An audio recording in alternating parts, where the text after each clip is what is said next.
Assalamualaikum warahmatullahi wabarakatuh. Kami dari kelompok 3 akan menjelaskan tentang filsafat Romawi. Berikut adalah penjelasannya. Cicero yang sangat cerdas dalam bidang hal logika lahir pada 3 Januari 106 sebelum Masehi di Itali, lalu meninggal karena terbunuh pada 7 Desember 43 sebelum Masehi. Ia adalah anak dari seorang tuan tanah dan pejabat Romawi pada saat itu. Ia juga memiliki istri yang sangat kaya yang bernama Terentia. Seorang politisi ambisius ini sempat menduduki jabatan sebagai konsul di Republik Romawi di bawah pemerintahan Julius Caesar. Setelah Julius meninggal, ia lebih memihak pada Octavianus untuk melawan Antonius. Pada masa itu, kondisi politik di sana sangat berkecamuk menyebabkan Cicero kehilangan saudara perempuannya. Cicero juga sempat melarikan diri setelah dituntut hukuman mati karena telah berselisih kepada Markus. Namun sayangnya ia tertangkap lalu terbunuh. Cicero mencurahkan kesedihannya dalam bentuk tulisan. Sudah banyak karya yang dia tulis. Pengaruh Cicero dalam dunia psikologi adalah meningkatkan kemampuan berkomunikasi dengan cara berpidato. Saya, Fitria Hanifah, akan menjelaskan tentang Zeno of Citium. Zeno lahir pada tahun 334 sebelum Masehi. Zeno adalah pendiri aliran atau mazhab filsafat Stoa. Zeno datang dari Citium ke Athena pada tahun 312 atau 311 sebelum Masehi untuk mempelajari filsafat di bawah Xenocrates, murid dan keponakan Plato. Para pengikut ajaran Zeno disebut Zenonians. Zeno dan dua rekannya, Chrysippus dan Cleanthes dari Assos dijuluki sebagai Stoa mula-mula. Perjalanan intelektual Zeno. Zeno sangat terinspirasi oleh Socrates dalam hal etika dan keberanian, terutama dipengaruhi oleh peristiwa kematian sukarela Socrates yang ia anggap sebagai martir. Hal ini akan mempengaruhi cara berpikir mazhab Stoikisme, sebuah sekolah yang ia dirikan, yaitu bahwa kematian bukan sesuatu yang harus ditakuti, terlebih jika kematian itu dilakukan dengan sukarela demi kebaikan.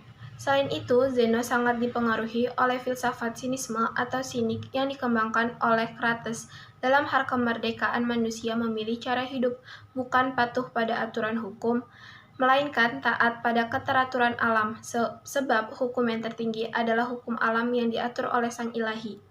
Pedoman atau prinsip hidup menuju kebahagiaan dan kebaikan diukur dari kebaikan dan moralitas, bukan dari sistem hukum sebuah negara atau pemerintahan.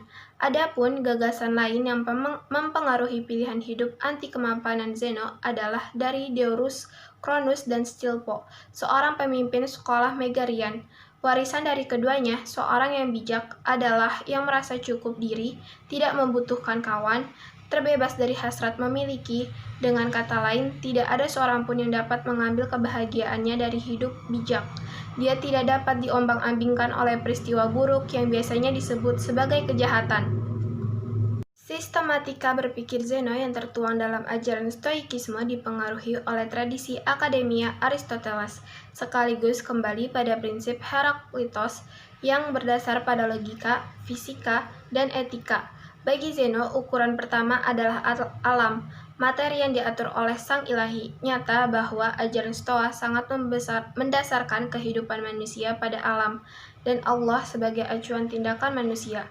Zeno menganggap cinta sebagai Tuhan yang melahirkan persahabatan dan kebebasan, dan juga kerukunan. Namun, hanya itu saja. Itulah mengapa dalam Republik ia mengatakan bahwa cinta adalah Tuhan sebagai penolong keamanan kota. Zeno memandang bahwa pengetahuan hanya dimiliki orang bijak dan membentuk kerukunan di dalam persahabatan. Zeno menjawab tantangan pergumulan manusia pada zamannya yang tampak jelas bertentangan dengan Plato, sebab ia sangat dipengaruhi oleh mazhab sinisme yang mengatakan Anda tidak perlu pendidikan filsafat yang luas. Obat dari penyakit bagi manusia ada di tangan Anda. Praktikkan kebaikan. Saya Kansana Divah. Di kesempatan kali ini saya akan membahas tentang filsafat Romawi menurut Epicurus. Epicurus ialah seorang filsuf dan orang bijak yang mendirikan Epicureanism, yaitu sebuah aliran filsafat yang sangat berpengaruh. Bagi Epicurus, tujuan filsafat yaitu untuk mewujudkan kehidupan yang berbahagia dan tenang. Epicurus juga mengajarkan bahwa setiap orang dan setiap individu itu harus berbuat baik kepada sesama, Walaupun orang lain tuh menjahati kita harus berbuat baik. Kenapa? Karena jika kita terus berbalas dengan kejahatan, itu akan membuat rasa bersalah menghantui diri kita sendiri dan membuat kita tidak dapat mencapai antaraksia.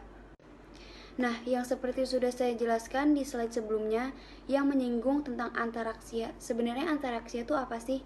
Antaraksia ialah suatu keadaan ketika kita tuh terbebas dari rasa penyesalan, terbebas dari rasa takut, dan rasa bersalah yang terus menghantui diri kita sendiri. Berikut adalah karya-karya Epicurus dan sebenarnya masih banyak lagi yang lainnya. Salah satu contohnya bukunya yang berjudul Seni Berbahagia, yaitu membahas tentang kesabaran dengan kesalahpahaman. Dan Epicurus tuh sudah memiliki segala hal yang sekarang kita sebut dengan motivator. Kesimpulan yang bisa saya sampaikan tentang Epicurus yaitu Epicurus mengajarkan kita tentang bagaimana caranya untuk tidak perlu khawatir atau takut dengan segala sesuatu yang seharusnya kita tidak perlu pikirkan. Dan aura positif dengan sangat mudah tertular apabila kita sendiri membawa positive vibes itu. Saya Rasya Akila Prinaskia. Di sini saya akan membahas tentang filsafat Romawi menurut tokoh Plotinus. Biografi Plotinus. Plotinus adalah tokoh filsafat yang muncul pada abad pertengahan. Ia lahir pada tahun 204 Masehi di Mesir dan wafat pada tahun 270 Masehi. Ia membangun sebuah sistem yang bernama Neoplatonisme. Plotinus pergi ke Alexandria untuk belajar filsafat dan berguru pada Antimonius Sakas selama 11 tahun. Lalu pada umur 40 tahun ia pergi ke Roma dan menjadi pemikir yang terkenal pada zaman itu. Di sini ada pemikiran Plotinus. Plotinus menjadikan pemikiran Plato sebagai sebuah inspirasi baginya. Akan tetapi, kebahagiaan manusia otentik dengan Plotinus. Masalah kebahagiaan adalah salah satu jejak Plotinus terbesar di pemikiran Barat, karena ia salah satu yang mempelopori gagasan bahwa kebahagiaan dicapai dengan kesadaran. Pemikiran filsafat Plotinus mengkombinasikan ajaran mistis dan cara praktis yang memiliki pengaruh yang kuat pada teologi Kristen. Plotinus juga percaya pada 3 hal yang bersifat surgawi, yaitu yang esa, intelektual, dan juga jiwa. Hubungan Plotinus dan psikologi. Menurut Plotinus, jiwa adalah sesuatu kekuatan ilahiyah, dan jiwa merupakan sumber kekuatan. Pada Plotinus, terdapat juga ajaran reinkarnasi. Ia menganut paham bahwa jiwa ada sebelum badan itu lahir, dan reinkarnasi ditentukan oleh tindakan kita selama kita hidup di dunia. Itulah filsafat Romawi menurut tokoh Plotinus. Terima kasih. Saya akan menjelaskan tentang salah satu tokoh filsafat Romawi, yaitu Lucretius. Titus Lucretius Carus adalah penyair dan filsuf Romawi. Satu-satunya karya yang dikenal adalah sajak epik filosofis tentang Epikureanisme, De Rerum Natura, tentang sifat-sifat semesta. Sajaknya itu menjelaskan gagasan fisika menurut kaum Epikurean, termasuk atomisme dan psikologi. Lucretius adalah salah satu Epikurean yang menulis dalam bahasa Latin.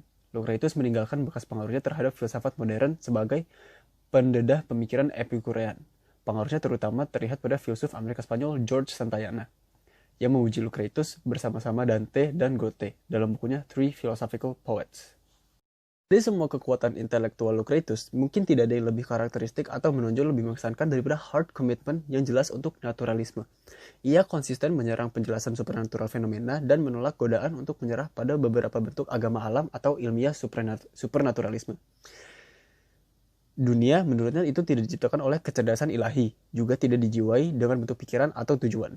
Sebaliknya, itu harus dipahami sebagai fenomena yang sama sekali alami, hasil dari proses acak. Singkatnya, apapun yang terjadi di alam semesta bukanlah produk dari desain, tetapi bagian dari urutan yang berkelanjutan dari peristiwa murni fisik. Sekian dan terima kasih.